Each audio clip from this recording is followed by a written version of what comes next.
What is up, CMS Braves? Welcome back to another edition of the 14th Colony Vodcast. It is Wednesday, January 6th, and we have got some industrial revolution stuff going on. We got a revolution going on in 8th grade, Mr. Congleton, kind of, because we're kind of changing our format here and moving forward. Mr. Congleton, how are you doing today? Ready to talk about some Lowell girls? Wow, that would be Lowell girls. Lowell. I struggle with saying words. Francis Cabot Lowell, right? Founded this little town. I just think that's my northern accent coming out. Yeah, maybe. Lowell. Wow. Lowell. Beg. I can't help it. It's just how I talk. Okay. You can't take the North Dakota out of Mr. Stack. No. It's just right in there. By the way, did you see that episode of Diners, Drive-Ins, and Dives where they went to Fargo? Fargo. A lot of good, unbelievable. A lot of good eatings up there. A lot of good eatings. Gotta build a little base before the winter hits, kind of like squirrels. We got hunker down for the spring. Okay, we're off track here. All right, now we're learning about the Lowell girls. All right, so the first factories that started there making textiles, which we mentioned yesterday, which is cloth. Right, they took the cotton from the South, brought it up, and then made cloth out of that. And then the first kind of workers that were in there were the girls that came in. Okay, so the Lowell girls, and some of them were younger, right? But they're younger people, not necessarily kids at the time. That kind of maybe comes a little bit later.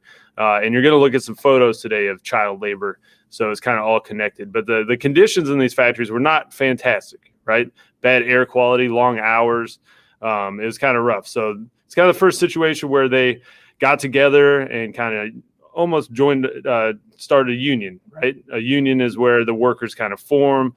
They want workers' rights. They can strike if they feel like it, which means they're not going to work until they get what they are demanding, which were mostly shorter hours, maybe a little bit more pay. So that's kind of some things you're going to learn about today. So Lowell girls working in the textile factories, getting it done. What are some tips for successful working, Mr. Stack, that you know of for the Well, I know the Lowell girls were instructed to make sure their hair was put up and not draped down because the machines, it was heavy machinery that was running, and they're basically just standing there doing the same thing over and over again. And sometimes their hair would get caught in the machines and you can imagine, big heavy machinery isn't going to know if it's got a clump of your hair in it, and it's just going to rip it right off your head. So not good. So that was, I think, a tip that always stuck out to me when we read about, some of these conditions and stuff, and how Mr. Congleton was kind of shortchanged there. They were pretty terrible working conditions, especially for these kids. And it was a pretty good thing that they did to be able to kind of get some rights and kind of recalibrate and reset what was expected for workers, especially young workers. I mean, people your guys' age. So when you go home and mom and dad say, hey, do your chores, go wash the dishes, and you drag your feet and act like it's the worst thing in the world, it could be a lot worse.